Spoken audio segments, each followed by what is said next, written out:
So in celebration of our latest release, Tell Me You Love Me with Emily Rowan, I wanted to jump into Ableton and do a quick track breakdown. So a little backstory on the song. Tell Me You Love Me is off of Emily's EP, Crying in Cars. If you haven't already checked it out, definitely go give it a listen. Big thank you to Emily for trusting me with this song and with Shipwreck. It was an absolute pleasure working on this. Emily is an insanely talented singer-songwriter, so be sure to check out her stuff. Now, with that said, let's jump into the project. So first thing to talk about real quick is probably the arrangement. So when I first started working on this remix, it got long pretty quick. Between the builds, the chorus acting as the pre-chorus, the drops, as well as 2 verses and a bridge, 5.5 minutes is a bit of a long track, especially these days on Spotify. So I decided to also do a radio edit where it cuts straight from the first chorus to the bridge. If you go stream the longer version, there's the full second verse plus a separate build-up and a separate drop. If you haven't already heard it, go check it out. If you're interested, I can do a track breakdown of this second section another time. For today, I'm just going to leave it to the radio edit. If you look at the Ableton project, it got pretty hectic, pretty fast. So I'm just going to zoom in over here, and that's where we'll be for the rest of this breakdown. Now, generally when producing, I like to sort my tracks into different sections and bus everything together into what is logically a group. So generally, I'll go with piano, melodic effects, synths, bass, anything orchestral, kick and drums I'll separate, and then I have the effects and the vocals. So first things first is the piano. So the piano stem that Emily had sent over was super transient and really nice, but I wanted something a little softer for the verses and for the bridge. So for that, I'm pretty sure I just took the chords that she played and I put those onto Imagiro and Native Instruments Giant, panned slightly left and right. I really like Native Instruments Giant because of how deep and full it is. And then I love Imagiro's piano. It's only $20. Go support them. Follow them on Twitter. And that gives a nice key sound and realness to the piano that I find that a lot of VST pianos will lack. So the piano is pretty straightforward throughout the entire track, just playing the chords as Emily sent them. In the pre-chorus / build, I layer the pianos to get the transient of the piano that Emily had sent over, and then the chords of the softer pianos from Giant and the Imagiro.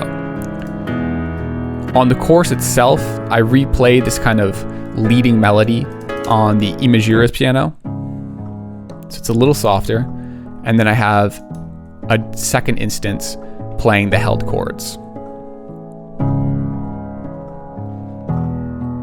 And that's pretty much it for the piano, which is relatively simple for an otherwise fine production.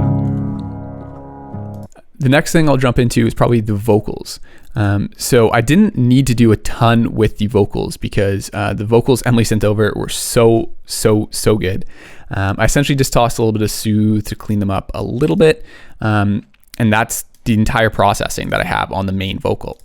Most of the processing actually came from filling out the atmosphere around the vocal.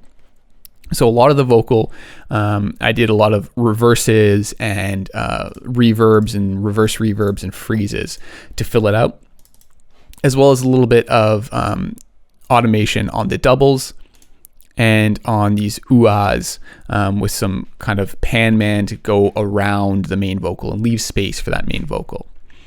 The one interesting note is on the drop / chorus. I'm actually doing quite a lot of distorting, which doesn't come through on the mix, but it's pretty distorted.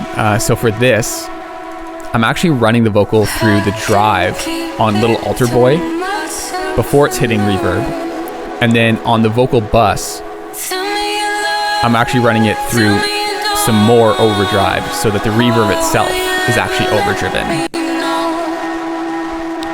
So that's the main vocal throughout the entire song. The other section of the vocal I've separated into its own group. So this is kind of the background vocal chops. So for that, I am doing some format shifting and a ton of panning throughout the track.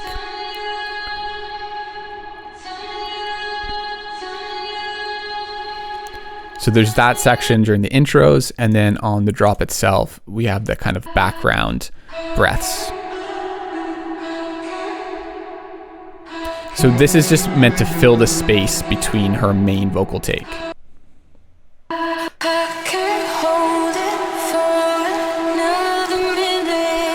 Now, one thing to say is this is actually an earlier production project, which I have a bunch of the processing turned off for CPU issues. So that got a little cleaned up as the project advanced. So this is version February 8th, and I think I was doing mix downs right up until the 25th or something like that. So quite a long way from the final project, but enough to give you an idea. So the next big thing that I imagine might be of interest is the bass. So for the verses, the bass is just a respace, nothing complicated, just a serum with some aggressive amount of EQ. The main interesting part for the bass is the drop. So the drop is made up of 3 layers. The first layer just being a simple sub. So sine oscillator going into some saturation, EQ, and then a little bit of limiting. The second layer of the bass is actually pretty subtle, but it gives the bass its width. So this is a diva patch, just essentially stock with some detune, running through some aggressive chorus, and then high passed. So this is meant to spread the signal kind of in the 1K to maybe 4K range. And then the main bass is a serum running through an absolute demolishing amount of Devil Lock from Sound Toys, then limiting it and giving it a pretty heavy LFO.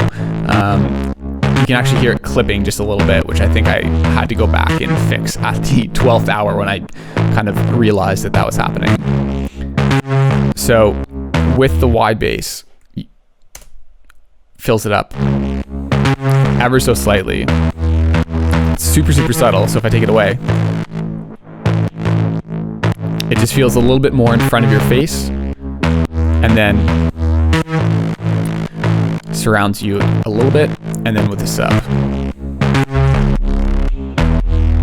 it gets real fat. So this bassline groove actually stemmed from the drums. So the drums are actually what started this entire track.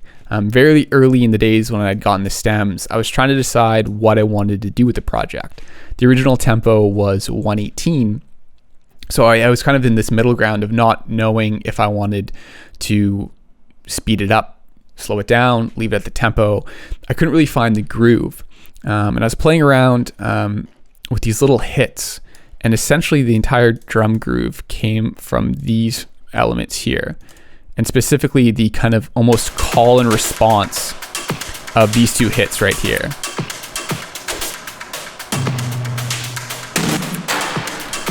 Which are from some Heaviosity or whatever that sample, contact sample library.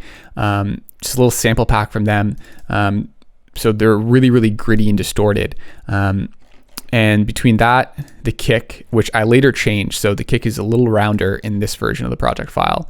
And the bass, those kind of stabs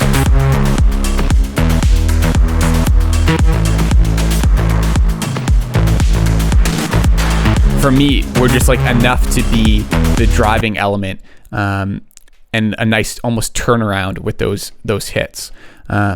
So those are the main elements of the drums. There's a little bit of a top loop here, which is actually a 4-on-the-floor kick, that just give a little bit of top to the kick itself. I included it in the drums just so that I would get a little bit of kind of pumping when running all the drums through some compression at the end. Speaking of, so the drums, again, this is an earlier mixdown project, but just running through some EQ, decapitator to give it some drive, and then a little bit of parallel compression to bring up all of those small little elements in the drum groove itself. For the build, the drums are kind of this almost like conga loop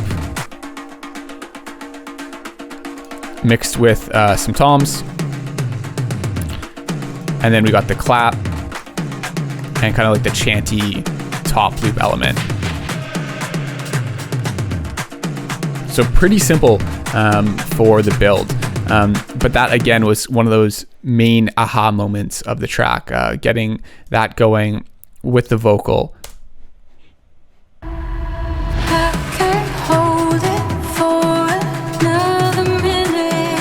Knowing that there's going to drive forward. The next element to talk about, probably can just go over the audio effects real quickly. So almost every otherwise fine project has a group called audio effects. And this is mostly elements that you would never know are missing unless I played it before and after. So these are mostly kind of these airy top line melodic elements that provide space and kind of movement. So again, if I play them with kind of the synth and piano elements,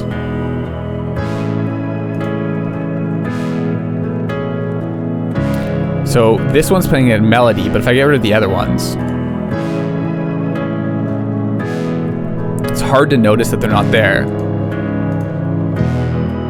But when you put them back in, everything feels a little fuller. So mostly these are just some of the stems that Emily had sent over that I ran through some crystallizer, some shimmer, and then just EQ to, again, just kind of wanted some almost like melodic reverb. This element here is a piano, just I think this one's actually Alicia Keys, running through some reverb, distortion, compression, EQ, frozen, and then processed some more with some Gullfoss and some Soothe to get rid of those kind of sharp resonant frequencies and a lot of the frequency masking that was happening because of the overlapping reverb between the notes. So this is a little instrument patch that I have loaded up that I like to throw on to projects to get that kind of background effect. So right there, it is playing a little melody in the build, but in other parts of the track, I'm just using it as kind of a effect. So that's just a bounced out note that I'm reversing into itself to give, again, some movement to the track. And that was the one thing going over the entire track that was important to me, was trying to link all these elements that could otherwise feel empty or potentially needing of movement to make it move forward. So a lot of the vocal reverses and everything like that was done out of necessity to fill what could have been dead space in the production. So last up, or second last, is the synths. So the track itself is pretty simple in terms of the sound design for the synths. Pretty barren in the verses, just leaving it to the piano. And then during the build is when the synths start to come in. So the one is this kind of, I call it Rufus because I designed it after the Inner Bloom synth, which is separated into two components. So there's the kind of gritty, low mids, warm element, and then duplicate it, run it up an octave, throw it through shimmer, and then high pass it to get the air. One thing I love doing with this one is to automate the volume or automate a cutoff so that it kind of swells in and out of sections. So this synth almost acts like a riser in and of itself. With that, have some diva, giving kind of like that analog feel. So for almost all my diva patches, I start with the init and then just kind of tweak it a bit from there, because honestly, it's the sound I want. So running that just through a little bit of EQ, compression, and reverb, and that's really giving kind of the body of the synth. So the Rufus synth is giving it a bit more width because of the wobbliness of the pitch. the air is giving it that kind of top end, and then this is kind of the meat and potatoes. I also have this secondary synth that's just filling out the width in the low mids. So this one's on its own, not doing much, but with the Diva synth, just gives a little bit of width in those low mids. And then got this ARP that just kind of adds some sparkle during that build. Then on the drop itself, just stacking those with a few saws, nothing complicated. Hard panned left and right with different noise oscillators in order to give it a sense of actual width. Because if you pan the same thing left and right, you just got a mono signal. Now, one cool thing that I did on this, or something I think is cool, is there's just little noise channel, which is a synth that's really far back with some reverb that I'm running through several auto pans set to noise on different settings to almost gate randomly and quickly this sound to give this glitchiness. But the glitches follow the chords. So by itself, it's kind of annoying. But when you stack it with the saws, it gives a top end to them that when you take away, they just feel static. So it gives this kind of movement and life to the saws. Ultimately, I decided to also add some white noise just to fill out the spectrum a little bit. I don't know why I'm playing this with chords. I guess at the time I thought it was a good idea, but it's literally just some white noise. So that with kind of this glitchy effect provide the high end, and then you have the saws, and then Diva kind of filling out the rest of that. But again, most of the drop comes from the kick and the bass and the drums doing the heavy lifting. The last little element to go over would be the orchestral elements.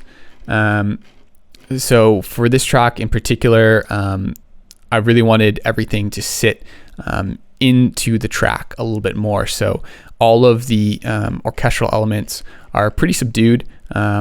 They're not exactly front and center. Pretty simple. For the orchestral elements, I've been really liking the BBC Symphony Orchestra from Labs, or Spitfire Audio Labs / BBC. It's free. Definitely recommend it. So here I have the bass and cello playing roots as well as fifths. Then the violin coming in with the violins panned left and right, playing most of the chord element, and then kind of a subset of the chords providing the voice leading panned to the left, just to give it a little bit of width. Then on the bridge, apparently I decided it was a good idea just to stack everything at once. One cool element of the orchestral elements that I really liked on this track was this kind of glockenspiel moment with the violin in the last chorus.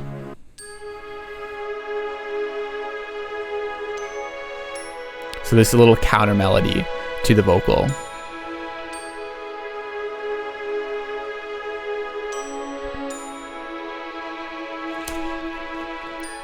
So with the piano and the vocals.